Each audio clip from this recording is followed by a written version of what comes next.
మన ఫోన్లో ఎన్నో వీడియోస్ వస్తూ ఉంటాయి, స్టేటస్లో కానీ లేదా యూట్యూబ్ వీడియోలో కానీ. చాలా మనకి నచ్చినవన్నీ మనం ఏం చేస్తామంటే ఇష్టపడతాం, చక్కగా ఎంజాయ్ చేస్తూ ఉంటాం. అది ఏదైనా ఒక కొత్త వీడియో, ఏదైనా లోక సంబంధమైనవి లేదా నవ్వుకునే వీడియోస్ ఉన్నాయనుకోండి, జోకులు ఉన్నాయనుకోండి, అవి ప్లే చేసి మనం ఏం చేస్తామంటే ఆనందిస్తూ ఉంటాం. అంటే పనికి రాని విషయాల కొరకు చాలా మంది ఏం చేస్తారంటే వినడానికి ఇష్టపడతారో చూడడానికి ఇష్టపడతారు. ఏంటి ఇష్టపడరంట? వాక్యాన్ని ఇష్టపడతారు. వాక్యం అంటే వారికి ఇష్టపడదు. వాక్యం అని రాగానే అసహించుకునే మనుషులు అంటారని సొలొమోను గారు చెప్తున్నారు. నేను చెప్పట్లేదు, నేను రాసుకోలేదు. పరిశుద్ధమైన గ్రంథములో దేవుడే మనకి రాయించి చూపిస్తున్నారు. చాలా సీరియస్గా ఏమన్నా మాట చూడండి. జ్ఞానం అంటే మనుషులకి అసహ్యమైన, అంటే యెహోవా యందు వారికి భయభక్తులు కలిగి ఉండుట వారికి ఇష్టము లేకపోయిను. అంటే ఒకవేళ మనుషుల యందు నువ్వు ఇష్టం లేకపోయినా పర్లేదు, మనుషుల్ని సరిగా ప్రేమించకపోయినా పర్లేదు, మనుషులతో సరిగా ఇదిగో నీకు నచ్చకపోతే నువ్వు మాట్లాడనా పర్లేదు, కానీ దేవుణ్ణి విడిచిపెడితే, దేవుడు యందు భయభక్తులు కలిగి బ్రతకకపోతే గనక అసలు మనల్ని ఎవరు ఆదరిస్తారో, ఎవరు మన ప్రయాణములో మన పనుల్లో ఇదిగో పరలోకానికి వెళ్ళాలంటే మార్గదర్శి అయిన ఆ దేవుని యందే నువ్వు భయభక్తులు కలిగి బ్రతకకపోతే, ఆయన వాక్యం వినబడుతున్నప్పుడు వాక్యాన్ని వినడానికి కూడా నీకు ఇంట్రెస్ట్ లేకపోతే, ఇష్టం లేకపోతే, ఇదిగో నీవు ఆయన కొరకు నువ్వు ఎలా బ్రతుకుతున్నావని జ్ఞాని అయిన సొలొమోను గారు మాట్లాడుతున్నారు. ఎవరనుకుంటున్నారు? రాజు, దావీదు కుమారుడైన సొలొమోను రాజు పరిశుద్ధాత్మ చేత మనకి ఈ రోజు అందిస్తున్న మాటలు ఏంటంటే, ఇదిగో జ్ఞానం అంటే వారికి అసహ్యమైనట్టు చూడండి. అంటే వాక్యము అనగానే చాలా మందికి మనకి ఏముండాలో తెలుసా? ఎన్నో విషయాలు మనం నేర్చుకుంటున్నాం, ఎన్నో సందర్భాలు నేర్చుకుంటున్నాం, ఎన్నో విషయాలు మనం వింటున్నాం, ఎంతో మంది సేవకులు చెబుతున్న బోధ మనం వింటున్నాం.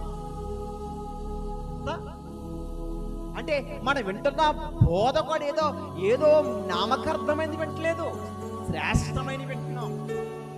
సత్యములో అడుగెట్టాలి, సర్వసత్యములోనికి వెళ్ళాలి అని అనుకుంటున్నాం.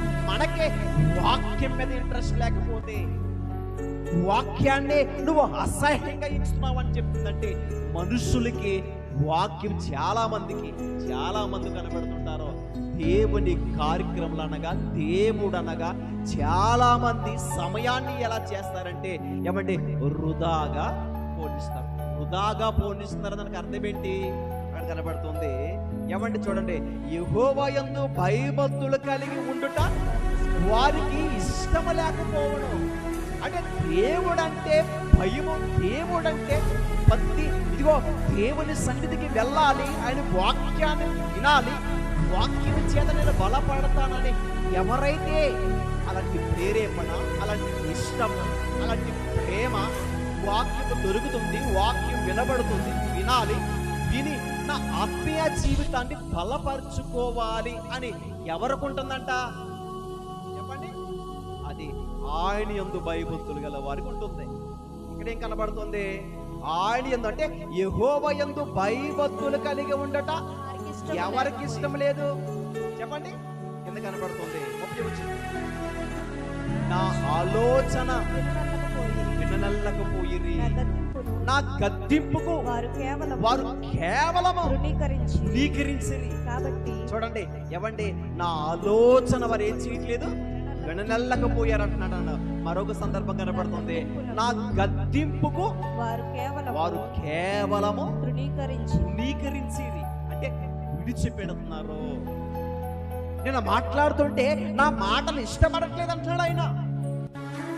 దేవుడే ప్రేమతో ఆదరిస్తూ బలపరచాలని, ఒక శ్రేష్టమైన స్థితిలోనికి నడిపించాలని మన కన్న తండ్రి ఇష్టపడుతుంటే, ఆయన మాటలే మనం తృణీకరిస్తే, ఆయన మాటలే మనం అంగీకరించకుండా ఆయన వాక్యాన్నే విడిచిపెడితే కనుక అసలు మనల్ని ఎవరు బాగు చేస్తారన్నమాట. దేవుడి వాక్యం కనబడుతుంది. ఏమండి, నా గద్దింపుకు వారు కేవలం తృణీకరించి ఉన్నారంట. గద్దింపు అంటే ఆయన ఏం చేస్తున్నాడు అంటే మాట మాటికి ఇదిగో నిన్న మిమ్మల్ని ప్రేమిస్తున్నాను కాబట్టి, నేను మిమ్మల్ని ఇష్టపడుతున్నాను కాబట్టి, ఇదిగో పరలోక రాజ్యములోనికి ఒక వారసులుగా మిమ్మల్ని తీసుకు వెళ్ళడానికి ఆశతో ఉన్నాను కాబట్టి ఆ పరలోకాన్ని నేను మీకే ఇవ్వాలి గనక అందుకే నేను మిమ్మల్ని ఇదిగో ఒక మట్టి తీసి ఆ మట్టిని ఒక బొమ్మగా తయారు చేసి నాలో ఉన్న ఒక మహాశక్తిని దీంట్లోకి పంపించాను.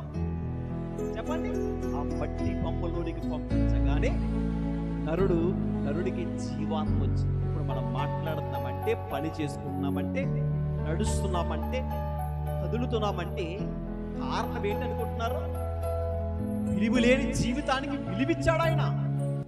అలాంటి విలువిచ్చి అంతేకాదు శ్రేష్టమైన ఆ పరలోకాన్ని ఇవ్వాలని ఆశ కలిగి, ఒకవేళ మనం సరి లేకపోతే కనుక ఆయన ఏం చేస్తున్నాడో, నా గద్దింపుకు వారు కేవలం ఏం చేశారంట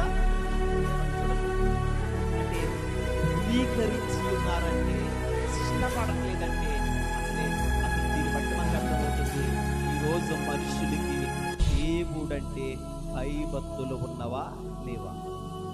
చెప్పండి. వారు మనస్సు పొందిన వారు ఎంతమంది ఉన్నారో వారి కోసం మాట్లాడుతున్నారు. మారు మనస్సు అంటే క్రీస్తు రక్తములో కడగబడి యేసు ప్రభు కొరకే మేము బ్రతుకుతాం. యేసు క్రీస్తు ప్రభు లేకపోతే మేము జీవించం. ప్రభు కొరకు మేము బ్రతకాలి, అందుకే మేము ఉన్నామని చాలా మంది వాగ్దానాలు తీసుకుంటారు, సమర్పించుకుంటారు దేవుడికి వారి జీవితాన్ని. అంటే ఇలా సమర్పించుకుని యేసు ప్రభు కొరకే మేము బ్రతుకుతున్నామండి అని మారు మనస్సు పొంది కూడా దేవుని సన్నిధిలో ఒకవేళ నువ్వు గడపకపోతే, వాక్యాన్ని వినడానికి నీకు ఇంట్రెస్ట్ లేకపోతే, వాక్యాన్నే ఒకవేళ నువ్వు అసహ్యముగా ఇస్తే గనక నేను ఎవరు బాగు చేస్తారని దేవుడే స్వయంగా పైగా చెప్తున్నాడు. నా గద్దింపును వారు కేవలం ఏం చేశారంట అంటే మనకి ఏది అవసరం చెప్పండి. సరి లేకపోతే సరి చేస్తాడో ఆయన గద్దింపు మనం ఏమవ్వాలి? మనం ఏం చేస్తున్నాడు? ఆయన సరి చేస్తున్నాడు.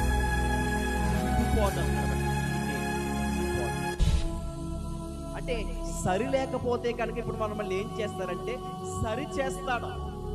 ఇలా సరి చేసినప్పుడు మనం ఏం చేయాలంటే లోబడాలి. అందుకే కీర్తనల గ్రంథములో చక్కని మాట రాస్తున్నాడు ఆయన దావీదు గారు. శ్రేష్టమైన విషయాలు ఎన్నో విన్నాం కదా మనం. పరిశుద్ధాత్మ చేత రాయబడిన మాటల్లో సందర్భాన్ని మనం చూడండి. కీర్తనల గ్రంథము 50వ అధ్యాయము, కీర్తనల గ్రంథము 50వ అధ్యాయము 17వ వచనం. ఏమంటే దిద్దుబాటు నీకు అసహ్యం కదా, నీవు నా మాటలను నీవు వెనకకు త్రోసివేసిదవు. ఒకసారి చూడండి, ఏంటంటమ్మా? దిద్దుబాటు నీకు అసహ్యం కదా, నీవు నా మాటలను నీ వెనకకు త్రోసివేసిదవు. చేస్తున్నారన్నా అంటే ఏమండి? దిద్దుబాటు అంటే వాక్యం చేత దేవుడు సరి చేస్తుంటే మేము సర్వము, మేము లోబడము, వాక్యానికి విధేయులుగా బ్రతకము అన్నారు జనాలు. దిద్దుబాటు నీకు అసహ్యం కదా అన్నాడైనా. దిద్దుబాటు అంటే సరి చేస్తున్నాడంటే, సరి చేసినప్పుడు మనం ఏమవ్వాలి? ఆయనకి లోబడాలి. ఏమంటే ఏదైనా సరే, ఇప్పుడు ఉదాహరణ కూడా మాట్లాడుకుందాం. కుమ్మరవాడు ఏం చేస్తారంటే ఒక కుండని తయారు చేయాలి. ఆ కుమ్మరివాడు ఆ కొండని తయారు చేయాలంటే ముందు ఏం తీసుకుంటాడంటే మట్టిని తీసుకుంటాడు. మట్టిలో కూడా ఏముండకూడదంటే రాయులు, చెత్త ఏమీ లేకుండా అది శ్రేష్టమైన దానిగా దాన్ని పిసికి మెత్తన చేసి, ఏమంటే ఇప్పుడు దాన్ని ఏం చేస్తాడంటే రూపాన్ని తీసుకురావడానికి దానిపై పెట్టి, దాన్ని ఇప్పుడు ఏం చేస్తాడంటే ఈ కుమ్మరివాడు ఏం చేస్తాడంటే ఇదిగో ఆ మట్టిని పిసికిన తర్వాత ఇప్పుడు దానికి ఒక రూపాన్ని తయారు చేయాలి. అది తయారు చేసుకుంటున్నప్పుడు దాన్ని దాన్ని మెత్తన చేస్తూ తన చేతులతో ఒక రూపాన్ని అలా చేస్తున్నప్పుడు ఈ ఈ కుండగా ఉంటుంది కదా, ఆ కుండ ఇప్పుడు ఎవరి చేతిలో వాడబడాలి? మరి వాడి చేతిలో వాడబడాలి. ఏంటది? అప్పుడే ఆ కుండకి ఏమొస్తుందంటే రూపం వస్తుంది, అందమైన రూపము ఆ కుండకు వస్తుంది. లేదు నేను నీ మాట వినను, నాకు నచ్చినట్టే ఉంటాను అంటదా? అలా అంటే ఏం రాదు. ఈరోజు దేవుడు వాక్యం చేత మనతో మాట్లాడి మనకు సరి లేకపోతే సరి చేస్తాడు ఆయన. ఎందుకంటున్నాడు, దిద్దుబాటు నీకు అసహ్యం కదా, నీవు నా మాటలను నువ్వు వెనకకి త్రోసివేసిదువు. వెనక కంటే ఏమండి, యాకోబు గారు రాసిన పత్రికలో ఆ మాట ఉంటుంది, ఒకసారి చూద్దాం. మీరు వినివారు మాత్రమే, మీరు విని మిమ్మల్ని మీరు ఏం చేసుకుంటున్నారు అంటున్నాడు ఆయన. అమ్మా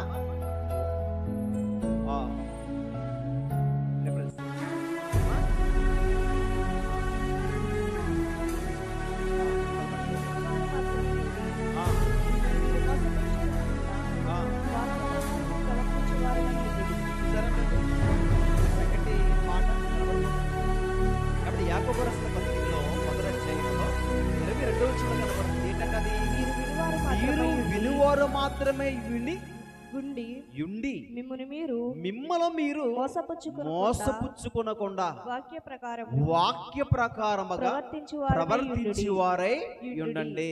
ఎలా ఉండాలంటే అది అంటే ఏదో వెళ్తున్నాను కాదా, ఏదో వింటున్నాను కాదా, నాకు తెలిసి కదా అని అనుకుని కూడా శ్రేష్టమైన మాటలు నువ్వేం చేస్తున్నావు అంటున్నాడు ఆయన. వెనకకు త్రోసివేస్తున్నావు. ఏమంటే వెనకకు త్రోసివేయడం బట్టి ఆత్మీయ జీవితంలో, భక్తి జీవితంలో ఈ రోజు ఏమంటే మేము క్రైస్తవులుగా బ్రతుకుతున్నాం అనుకున్న వారే సరిగా నిలబడలేకపోతున్నారంటే వాళ్ళ బేస్మెంట్ సరిగా స్టాండర్డ్గా లేకుండా లోక సంబంధమైన పాపముల మాటమాటికి పడిపోతున్నారు. కారణం ఏంటి? ఆయన వాక్యం ఎక్కడ పని చేయట్లేదు అనుకోవాలి, హృదయంలో లేదు. వాక్యం వింటున్నామంతే, కానీ ఎక్కడ పని చేయట్లేదు, హృదయంతరంగంలోనికి వెళ్ళట్లేదు. అందుకే ఆయన మాట్లాడుతున్నారు. ఎలాగా? మీరు వినివారు మాత్రమే ఉండి మిమ్మల్ని మీరు ఏం చేసుకుంటున్నారో మోసపరుచుకుంటారంటే వాక్యం వినడానికి ఇదిగో నువ్వు ఇష్టపడట్లేదు, వింటున్నావే కానీ వాక్యం ఎక్కడ ఉండట్లేదు అంటున్నాడు ఆయన. హృదయములో ఉండట్లేదు.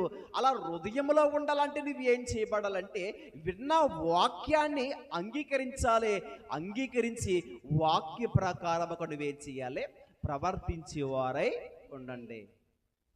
అలా ఉంటే ఆత్మీయంగా మనం ఏం చేయబడచ్చు చెప్పండి? ఆత్మీయంగా మనం ఏం చేయవచ్చు అంటే ఖచ్చితంగా ఆత్మలో బలపడచ్చు. చాలా మంది ఎలా ఉంటున్నారో సందర్భం మనకు కనబడాలంటే కిందకి రండి, చదువుకుందాం. 22 23 ఎవడైనను వాక్యమును వినువాడయుండి దాని ప్రకారము ప్రవర్తింపని వాడైతే ఏంటమ్మా? ప్రవర్తింపని వాడైతే వాడు తన అద్దములో తన సహజ ముఖమును చూచుకొను మనుషుని పోలి ఉన్నాడు. ఒకసారి చూడండి, మనము ఆయన వాక్యాన్ని ఇప్పుడు మనం ఎక్కడైనా తొలగిపోయాం అనుకోండి, ఆ వాక్య ప్రకారంగా సరిగా బ్రతకట్లేదు అని అనిపిస్తుంది అనుకోండి, దానికి కారణం ఏంటి? నేను ఎలా నడుచుకోవాలి, నాలో ఏ లోపాలు ఉన్నాయి అని తెలియాలంటే ఎక్కడికి రావాలి చెప్పండి? అక్కడ వాక్యం కనబడుతుంది. ఏంటా వాక్యం? ఎవడైనను వాక్యమును వినువాడయుండి దాని ప్రకారము ప్రవర్తింపని వాడైతే వాడు అద్దములో, ఆ మాట చూడండి, వాడు అద్దములో తన సహజ ముఖమును చూచుకొను మనుషుని పోలి ఉన్నాడు. ఇప్పుడు చూడండి, ఈ అద్దం ఏంటి అమ్మా? అర్థం ఏంటి? దేవుని వాక్యం. ఇప్పుడు మీకు ఉదాహరణ చెప్తున్నా, ముఖానికి ఎక్కువగా పౌడర్ ఎక్కువైంది అనుకోండి, మనం రాసుకుంటాం. మనం రాసుకున్న తర్వాత పౌడర్ ఎక్కువైంది అనుకో, ఎక్కడ మచ్చలు ఉన్నాయో, ఎక్కడెక్కడ ఎక్కువైపోయిందో మన ముఖాన్ని మనం చూసుకోవడానికి వీలవుతుందా? అవుతుందా? వీలవుతాం. అది తెలియాలంటే ఎక్కడికి రావాలి? ఇప్పుడు మనం అద్దం దగ్గరికి రావాలి. అద్దాన్ని చూస్తే అసలు మన ముఖములో ఎక్కడ మచ్చలు ఉన్నాయో, ఎక్కడ ఇది పౌడర్ ఎక్కువైందో మనకు తెలుస్తుంది, అవునే కదా? అంటే ఇప్పుడు అద్దంలో ఉంటున్న అద్దం దగ్గరికి వస్తుంటే మన ముఖములో ఉంటున్న పౌడర్ ఎక్కువైందో తెలిసిపోతుంది. అప్పుడు మనం ఏం చేసుకోవచ్చు? సరి చేసుకోవచ్చు. ఇది పౌడర్ని సరి చేసుకోవచ్చు, తల ఇంటికలు సరి లేకపోయినా సరి చేసుకోవచ్చు. మరి హృదయంలో ఉంటున్న వాటిని సరి చేసుకోవాలంటే చెప్పండి. హృదయంలో ఉంటున్న పాపము మాట మాటికి హృదయంలో ఉంటుంది ఏంటి? అది బయటికి ఎందుకు వెళ్ళట్లేదు తెలియాలంటే ఎక్కడికి రావాలి? వాక్యాన్ని చదవాలి, వాక్యాన్ని వినాలి. విన్నదాని ప్రకారం ఏం చెయ్యాలి? అది చదువుతూ ఉంటే మనకు అర్థమవుతుంది, వాక్యం వింటూ ఉంటే మనకు అర్థమవుతుంది. అర్థమవుతుందా? అంటే మనలో చెడుతనం ఉందనుకోండి, దేవుడే ఒక గద్దింపుతో మనం మాట్లాడుతుంటే మనకు అర్థమైపోద్ది. అంటే నా జీవితంలో పాపం ఉంది ప్రభువా. ఏముంది? నా జీవితంలో పాపం ఉంది, వాక్యం చేత దేవుడు నాతో మాట్లాడుతున్నాడు ఆయన అని మనకి ఎవరికి వారికి అర్థమవుతుంది.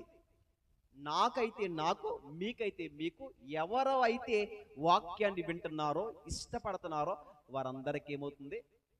అది ఖచ్చితంగా ఏమవుతుందమ్మా? అందుకే ఆయన చెప్తున్నారు, వాడు అద్దములో తన సమాజముఖమును చూచుకొను మనుషుని పోలి ఉన్నాడంటే. చూసారా? అంటే దీన్ని బట్టి మనకు అర్థమవుతుంది, ఇప్పుడు ఏం చేయబడాలంటే సరి చెయ్యబడాలి. ఏం చేయబడాలి? అదే ఈ కీర్తన గ్రంథములో 50వ అధ్యాయములో 17వ వచనంలో కనపడుతున్న మాట ఏంటంటే, దిద్దుబాటు నీకు అసహ్యము కదా, నీవు నా మాటలను వెనకకి ఏం చేసావు? అది త్రోసివేసిదవు. ఏమండి, వాక్యాన్ని త్రోసివేస్తే అసలు మనల్ని ఎవరు స్థిరపరుస్తారు? ఒకరోజు ముగించి చెప్తున్నాను, ఒకరోజు అపోస్తుడైన పౌలు గారు ఎంతో మంది ప్రజలకి వాక్యాన్ని బోధిస్తుంటే, వాక్యం చెబుతుంటే చాలా మంది ఏం చేయలేదు తెలుసా? అంగీకరించలేదు. ఏం చేయలేదు? అంగీకరించలేదు. ఏమండి, అపోస్తుడైన పౌలు గారు బోధ వాక్యం చెప్తుంటేనే ప్రజలు అంగీకరించలేదా? అంగీకరించలేదు. వాక్యాన్ని చూడండి ఒకసారి. అపోస్తుల కార్యములు 17వ అధ్యాయము, అపోస్తుల కార్యములు, ప్రతి ఒక్కరు వాక్యం చూడండి. అపోస్తుల కార్యములు 17వ అధ్యాయము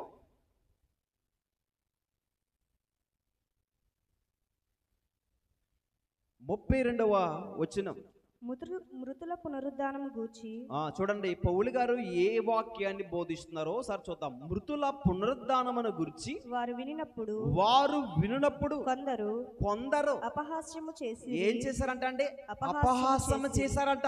అంటే మృతుల పునరుద్ధానమును గురించి, అంటే ఒక మనిషి భూమి మీద మరణిస్తే, ఇదిగో మనం మరణిస్తే మరొక జీవితం ఉందయ్యా, మరొక బ్రతుకు ఉందయ్యా, పరలోకము కోసం మీరు ఎదురు చూడండి అని పౌలు గారు అంటండి మృతుల పునరుద్ధానముల గురించి వారు వినునప్పుడంట కొందరు మనుషులు ఏం చేశారంట అండి? అపహాస్యము చేశారు. మరికొందరు దీన్ని గూర్చి నీవు చెప్పునది ఇంకొకసారి విందుమని చెప్పిరి. అలాగుండగా పౌలు వారి మధ్య నుండి వెళ్ళిపోయి ఏమండి, వాక్యము చెప్పుతుంటే చాలా మంది హేనంగా చూస్తారు, లోకువుగా చూస్తారు, అసహించుకున్నారు, అపహాసిస్తుంటే పౌలు గారు ప్రియులారా ఆ ప్రదేశంలో ఉండకుండా ఏమైపోయాడు? వెళ్ళిపోయారు. అయితే అక్కడే చాలా మంది కూడా పౌలు గారు చెప్పే మాటలో విన్నారంట. ఒకసారి చూడండి. అయితే కొందరు మనుషులు అతనిని హత్తుకొని విశ్వసించిరి. ఒకసారి చూసారా చక్కని మాట. అంటే చాలా మంది వాక్యాన్ని ఏం చేయలేదంట, ఫస్ట్ అపహాసించారో, విడిచిపెట్టారో, హేనంగా చూస్తారు. అయితే మరికొందరు ఏం చేశారు అమ్మా? అది అంటే కొందరు మనుషులు ఆయన హత్తుకుని, పౌలు గారు మేము మీతోనే ఉంటాం, ఏ బోధ బోధిస్తున్నారో ఆ బోధ మేము వింటాం, వారందరూ విశ్వాసులుగా మారారు. చూసారా? ఈరోజు కూడా దేవుడు వాక్యం చేత మనతో మాట్లాడుతుంటే మనం ఎలా మారాలి చెప్పండి? ఎలాగా? విశ్వాసులుగా మారాలి. అందుకే విశ్వాసము లేకుండా దేవునికి ఇష్టడై ఉండుట అసాధ్యం. ప్రభునందు విశ్వాసం ఉంచాలి, వాక్యం మీద ప్రేమ ఉండాలి, దేవుడే గద్దిస్తుంటే లోబడాలి. ఇలా ఎవరైతే ఇష్టపడతారో, దేవుణ్ణి ప్రేమిస్తారో వారు గొప్ప ప్రయోజకులుగా మారతారంట. ప్రియమైన వాళ్ళారా, అందుకే ఎప్పుడు మనం మరణిస్తామో మనకు తెలియదు, ఎప్పుడు ఈ భూమిని విడిచిపెట్టి వెళ్ళిపోతామో మనకు తెలియదు. మన జీవితం మారిపోక ముందే, మన దీపం ఆరిపోక ముందే ఆ వెలుగులో కనపడుతున్న క్రీస్తుని సొంత రక్షకుడిగా మనం ఏం చేయాలంటే ప్రభువుని అంగీకరించాలి, ప్రభువుని మన హృదయంలో చేర్చుకోవాలి. ఇదిగో ఎవరో కోసమో మనకు అనవసరం. మన భక్తి మనం కాపాడుకోవాలి, మన విశ్వాసం మనం కాపాడుకోవాలి, ఒక ప్రార్థన జీవితాన్ని కాపాడుకోవాలి. ఎప్పుడు రేయం ప్రగలు ప్రభు సన్నిధిలో ఏకేపించి, ఆయన సన్నిధిలో మోకరించి కన్నీళ్లు కార్చి, ప్రభువా నా జీవితంలో ఒకవేళ చెడుతనం ఉందేమో, పాపం ఉందేమో, ఇది తీసివేయండి ప్రభువా అని ఆయన సన్నిధిలో ఎవరైతే పశ్చాత్తాపం పడి కన్నీళ్లతో ఏడుకుంటారో, ప్రభువుని అడుగుతారో, ఇరిగి నలిగిన హృదయంతో ప్రభు సన్నిధిలో మొరపెడతారో, అలాంటి వారిని దేవుడు క్షమించి ఆయన మందలోనికి నడిపించుకొని నిత్య జీవములోనికి నడిపించే గొప్ప భాగ్యాన్ని దేవుడు ఇస్తారు. ప్రతి ఒక్కరము ఇది ఎవరో బాధ్యతగా తీసుకోవాలి తెలుసా? మారు మనసు పొందిన వారు ఖచ్చితంగా తీసుకోవాలి. మారు మనసు పొందినవారు, మారు మనసు పొందిన వారికి ఆసక్తి ఉండాలి, మారు మనసు పొందిన వారికి వాక్యం వినాలని ఇంట్రెస్ట్ ఉండాలి. వాక్యమే నువ్వు అసహ్యంగా ఎంచుకుంటే, దిద్దుబాటే ఇదిగో నీకు అసహ్యంగా నువ్వు ఎంచుకుంటే అసలు నువ్వు బాగు చేసేది ఎవరో? దేవుడు అలా మాట్లాడుతుంటే అంగీకరించొద్దా? ఆ రోజు పౌలు గారు మృతుల పునరుద్ధానముల గురించి బోధిస్తుంటేనంట చాలా మంది ప్రజలు ఏం చేశారో అపహాసం చేశారంట. మరి కొందరైతే దీన్ని గూర్చి నీవు చెప్పినది ఒకసారి విందుమని చెప్పిరి. చూసారా, అంటే వాక్యం వింటుంటే వినాలి అని ఇష్టపడాలి. దేవుడు మనతో మాట్లాడుతుంటే ఆ బోధ వినాలి అని ఇష్టపడాలి. ఇదిగో కొన్ని కొత్త సంగతులు నేర్చుకుందాం, దేవుని సన్నిధిలో గడుపుదాం అని ఇంత ఇష్టము, ఇంత ప్రేరేపణ ఎవరికి ఉండాలంటే మనకు ఉండాలి. లేదు ప్రభు నాకు అవసరం లేదనుకుంటే గనక ఎక్కడికి వెళ్ళిపోతాం తెలుసా? ఇలా అపవాసకులందరూ ఎక్కడికి వెళ్తారంట? చివరిగా మాట ముగించుకుందాం. ప్రకటన గ్రంథము 21వ అధ్యాయము 8వ వచనం. ప్రకటన గ్రంథము 21వ అధ్యాయము.